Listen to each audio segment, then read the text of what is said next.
ايامكم سعيده وعيدكم مبارك، وكل عام وانتم بالف خير. ان شاء الله ينعاد عليكم بالصحه والعافيه.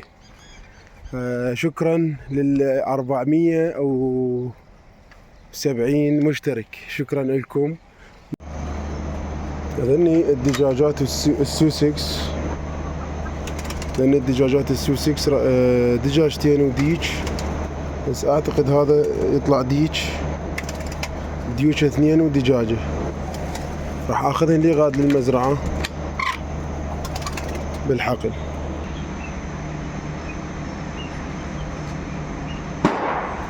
هذا هنا، هاي الخانة صارت للسمان. طبعا هذا الديتول المكبوب، هاي صارت للسمان مثل ما قلت لكم. هاي بالنص البوب اللغن، وصارن حلفات شوية برودة. هاي الوجبة الأخيرة وقال من عندها كتاكيت اثنين هراتيات.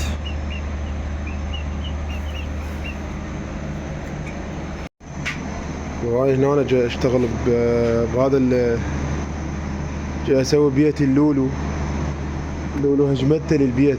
الكتاكيت مال البسيفس أكلتهن 9، أكلت 9 كلهن قتلتهن وشمرتهن بالحديقة.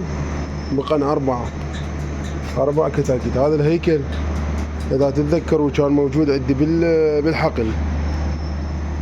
جبت له خشبات، راح أجهزه وأكمله إن شاء الله. وعندي هذا حظان متنقل، هذا كلش فايدني. هذا الحظان راح انقل بيه الدجاجات السوسكس. اما هذا القفص القديم اللي اشتغلناه سابقا، هذا عندي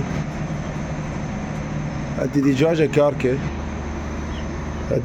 كاركة بالحقل. راح اجيبها اكركها هنا، والثانية راح اكركها هناك بالحقل، لان هناك عندي حظان واحد مال تكريك مضبوط على مود اخلص من الفار والشغلات الخارجية. هسه وصلت للمزرعة. هذا الروتين اليومي. درجة الحرارة 47.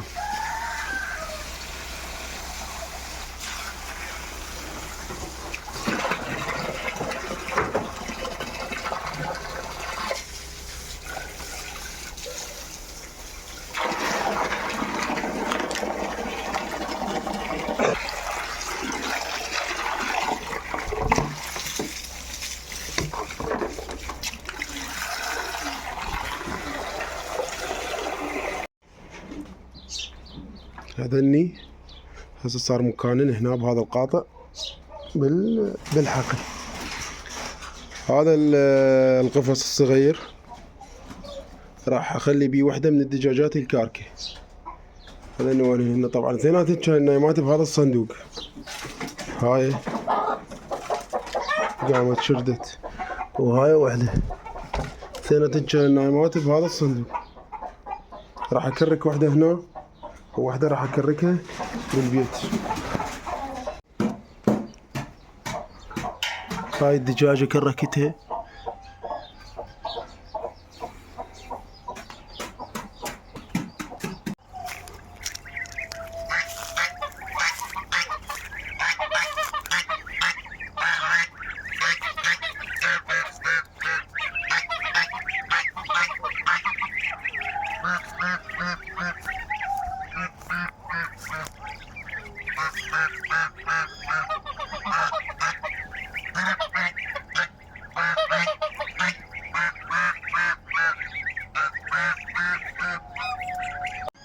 لأن الوزات خلصنا من ميهن وأكلهن.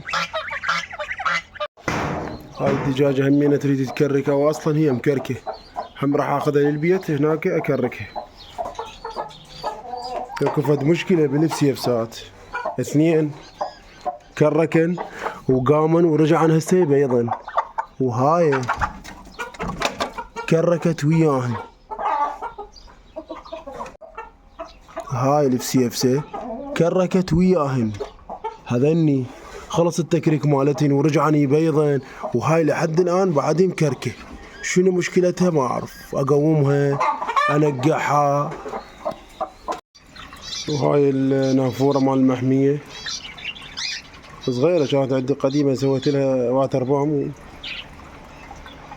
الأوضاع المحمية بصورة عامة، بس الطيور الحب طلع لنا فراخ 2 أو 3. الكوكتيل بعدين على حطيتين، الجاوة على حطيتين، الفناجز جاي بيضا. يا اما يعوفن البيض يا اما القى الافراخ ميته. هسه هذا هنا أنا لقيت هذا، شوف هذا فرخ مال فنجز. لقيت البيضة واقعة بالمي وميت. هسه بكل هنا بهذا القفص بهذا البيت اكو بيض.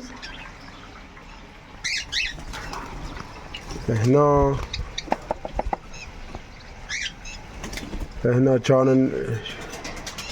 كانن بيضات وفرخن وماكو. راحن اللي يعني تقريبا بالسبع بيضات ماكو، كل شي ماكو، كلهن راحن، لا البيضات ولا الافراخ. هنا نثيت طير الحب، نثيت طير الحب كسرت البيض. مع العلم انا والله ابد لا افتش ولا العب بالبيوت ولا ابد، مجرد اطب احط لهن مي، احط لهن اكل واطلع. بس يعني خلينا نقول هذا الموسم حصلنا بس 3 افراخ مال طيور حب، بس هذول ال3 تكاثرن. اما الباقيات الكوكتيل يبيض ويعوف البيض. يا عمي لو يفسد البيض لو يكسرنه. الجاوة نفس الحالة، يقمزن من بيت البيت ويذبن بيض ويطلعن. هاي هنا جبت حلفات، هنا 2 وهاي 1.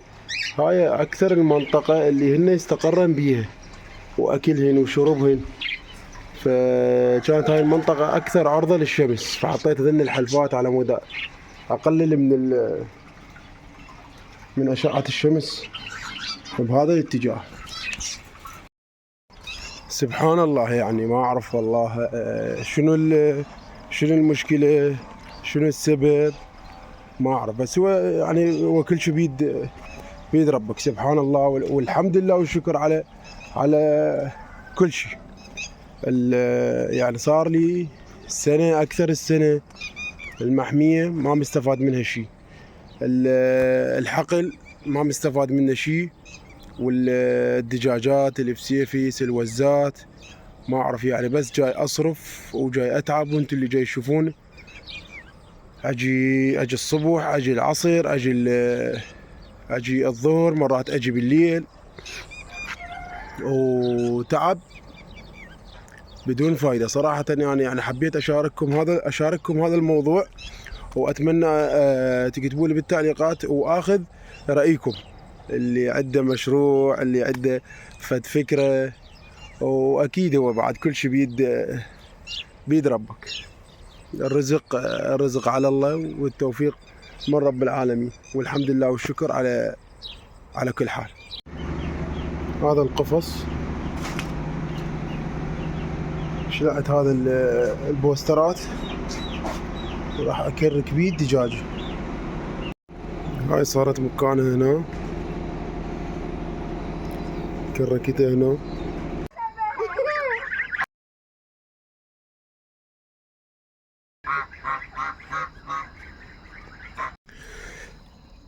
هذا المسبح مثل ما شفتوا كان الوزات جبتني يسبحن بيه، لأن متروك ووسخ، فترسته على مود اشوفه ينضح يذب مي منا ومنا، على مود اريد اشتغله، يا اما اصبغه صبغ ايبوكسي، يا اما ان شاء الله سيراميك.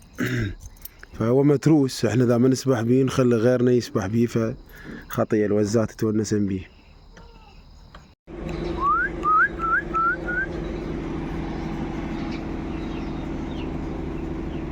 ولهنا وصلت وياكم إلى نهاية حلقة هذا الأسبوع. إن شاء الله عجبتكم، انتظرونا بالحلقة القادمة، ولا تنسون اللايك والاشتراك.